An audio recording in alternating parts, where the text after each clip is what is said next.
Result.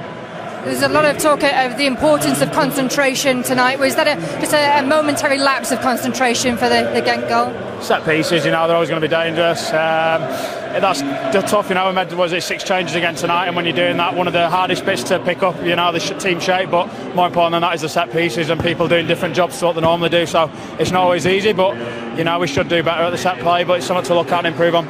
Alex, I think every Liverpool fan held their breath when they saw you go down in that first half, but no lasting damage, although you have got an ice pack on the ankle. How is it? Yeah, it's just a kick. Millie has them every day and gets on with it, so got no excuses. But just a kick, and caught me nicely. It's a bit of a sore one, but no, I'm all good. Still on the score sheet as well, another goal for you. Are you back to where you want to be and the level you want to be at? Not yet. Feel like I'm getting better with every sort of game physically, and how I feel I can keep going and trying to affect the game. But I think there's more to come for me, both defensively, being in the right positions, and pressing with the right intensity. Millie was talking about the intensity that is expected from us game after game, and it takes a little while to get that back. So I think I've still got a bit of improving there to do, but I think I'm getting better with that. And it's nice to be chipping in with the odd goal as well. Obviously it helps for confidence and how you're feeling. So no, I'm happy with how it's gone. But tonight, it was really important. We just got 3 points to push on in the group a bit further, and we managed to do that in the end. And we had to defend well at times, and like Millie said, a bit sloppy at other times. But overall, 3 points, we're happy with that. Back-to-back home games in the Champions League, but Napoli will provide another challenge, won't they? Yeah, we know every game's tough in the Champions League. It's an old boring saying, but teams are good teams to be here, and you've seen how good they are, and people don't expect a lot of them. So it's always tough. You just have to win your home games. Hopefully, we can keep doing that. That's the main thing. But we've got to finish the job now. We're in a good position. Thanks for talking to us.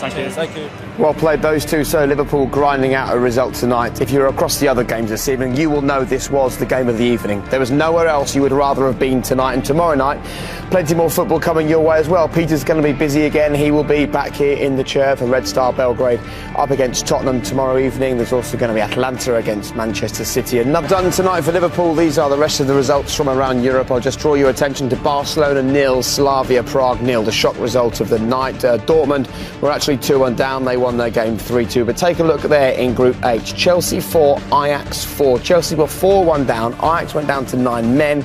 Azpilicueta got a winner for Chelsea. That was then ruled out by VAR. They could have won it 5-4. It ended 4-4. A really stunning night. And of course, you can see the highlights of all of those games in the highlights show from 10:30. Matt is standing by. He'll be here in about half an hour for that. Just to show you, though, how the group table looks after Liverpool's win this evening.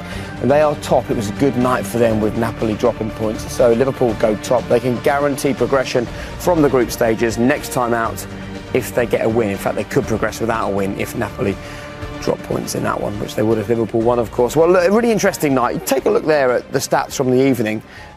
It would have been an injustice, wouldn't it, if Liverpool hadn't won tonight, Peter? Total injustice, yeah. I mean, they dominated the game, although it wasn't vintage, as I said. They would have preferred it to be a lot easier. I think they could have killed the game off. They had the chances. There's 28 shots there they've had on goal. They dominated the game, but it could have been a lot easier for them. Why doesn't it feel convincing tonight when you look at the numbers there? It should feel like Liverpool had a great night, but it's... Yeah, I think Liverpool had chances. I don't think they had any real glaring ones. Origi's in the first half was a very good chance, but as much as there was a lot of shots, there weren't any, howlers, let's say.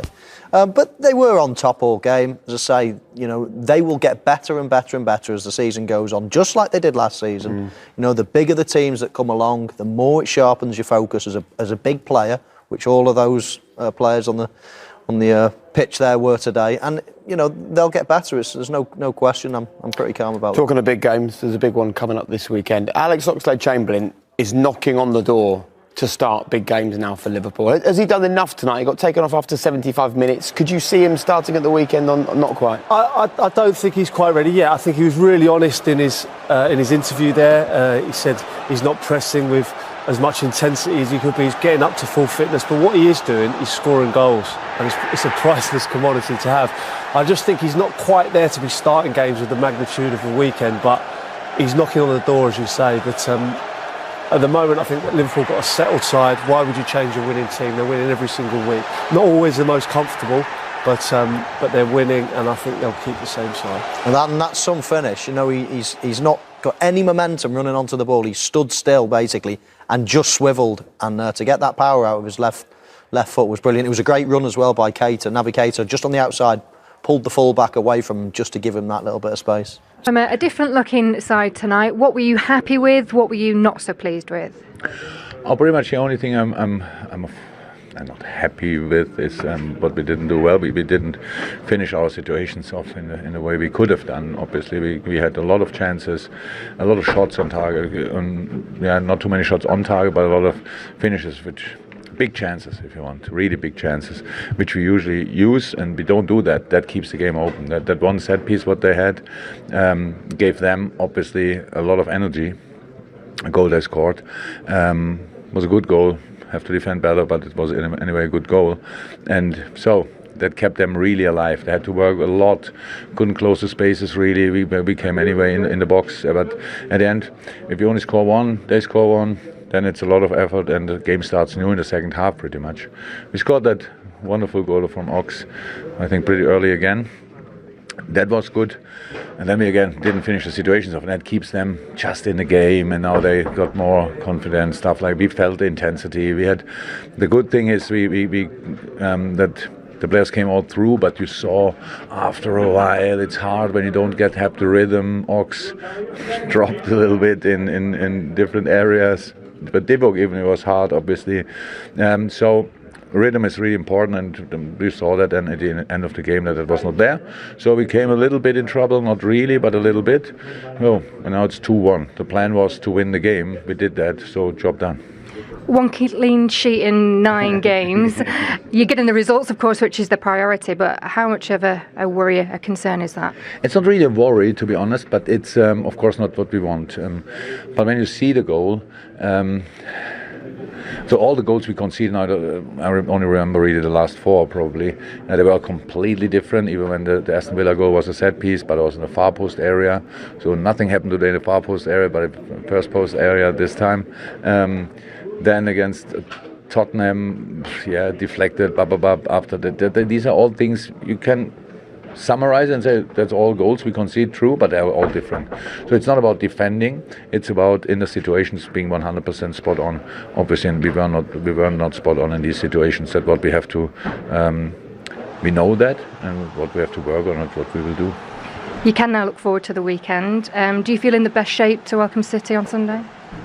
Yeah, it's a different competition. Today it was strange. We always this Saturday, Tuesday is really difficult. You can't really train. You just to change a little bit and you have to go again. That's how it is. And we were the clear favorite tonight. And how I said, if we score 2 or 3 in the first half, nobody would think, how did that happen? That was the opportunity we had, opportunities we had, but we didn't do. And so it was 1-1. And then it gets, a bit tricky, and that's what I experience in my life very, very often. But so now it's all good. We are in the best possible shape, but now we have to recover. Obviously, that's what we will do. Tomorrow will be a nice recovery day for everybody, and then from Thursday on we prepare Man City. And we know you can put 2 quality teams together, and we learned tonight that that's what you will have to do next month. I know that seems a long way off at the moment, but with the Club World Cup and the League Cup, how do you fear that will be disruptive with such a busy December? Sorry, bounced out of the picture. We will see. Final decision about the teams we line up is not made, but of course we have to. We will be in Qatar, so it's not it's not that we can play here, play the next day, and then go and then play maybe the final or not, or for the other the little final for the 3rd place. So it's not fine. We have to be decided now because all the other alternatives were just not doable for us. It was like, how will that happen? And would have been really difficult for Aston Villa as well. Because if we move that game, nobody knows exactly where to move it, and it's the FA Cup or the first semi-final we played in the quarter-final and all this stuff. That doesn't work out. So we decided that now, and now we have a little bit time to think it through how we will start these games. Thank you, Jürgen. You're welcome. Okay, so he will think it through. We will do a bit of thinking it through as well. 2 games, 2 continents, less than 24 hours. They'll have 2 squads. How's he going to work? I think he'll probably put a lesser team out against Aston Villa. Or a similar team that he's put in previous rounds. I think he'll save some of his bigger guns to go out and play in Qatar. It's a trophy that Liverpool have not won before. I think Jurgen Klopp would like to win that, just to pretty much have the clean sweep. So I think that's how he'll do it, but plenty of time to think about it.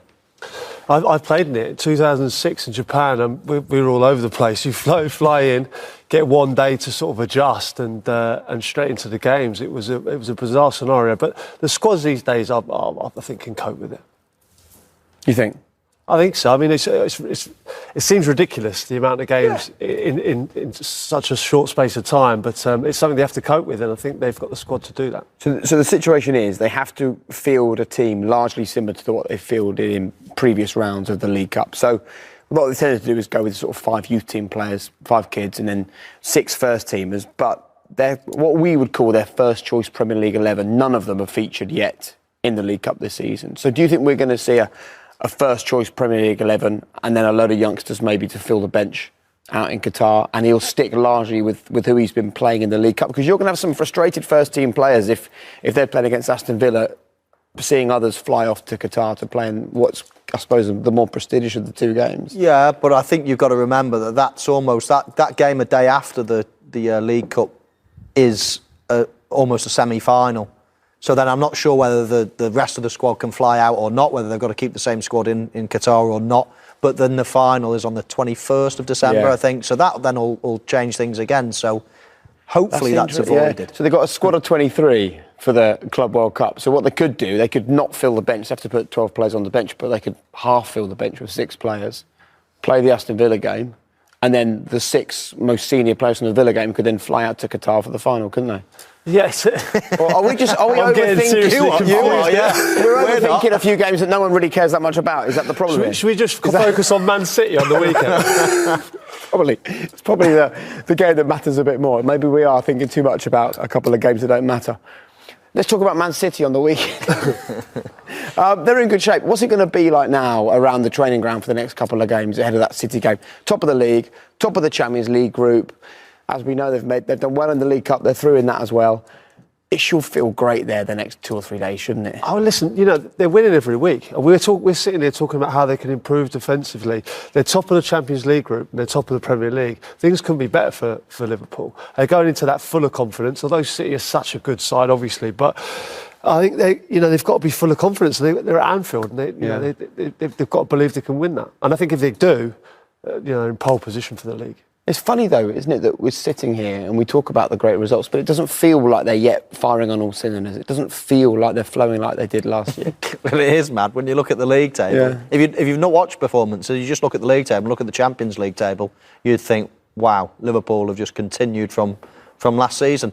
And, OK, they're not playing quite as well on a consistent basis, but they're still playing well. They're still winning all their games. They're still very confident, and no one can look at them and think, oh wow, there's worries to be had. Everyone knows, everyone watched them last season. We can all see that they're going to get better and better as the league goes on, and the bigger the game, the more these big players will rise to the challenge starting this Sunday. And there's no concerns now in this competition. I mean, they win the next game, they're through. Yeah, they're in a great position, like you say, in the Premier League and in Europe, and like you say, I think one more game and they're through.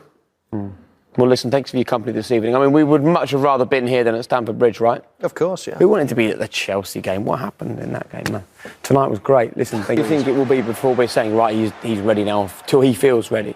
He's not far off. He's really not far off. That was an improvement on the last game he played, and he's playing to such a high level and expects that on himself. And I think he'll get there very soon. Okay, well that's a positive as he looks to get better and better. Let's talk about Liverpool's defending this evening. Look, we're not just focusing on this because it's a blip, and tonight they look like they were giving away some easy opportunities to Genk. Like, this is a recurring theme for Liverpool at the moment, and this is a team who, in previous seasons, we've praised the defending.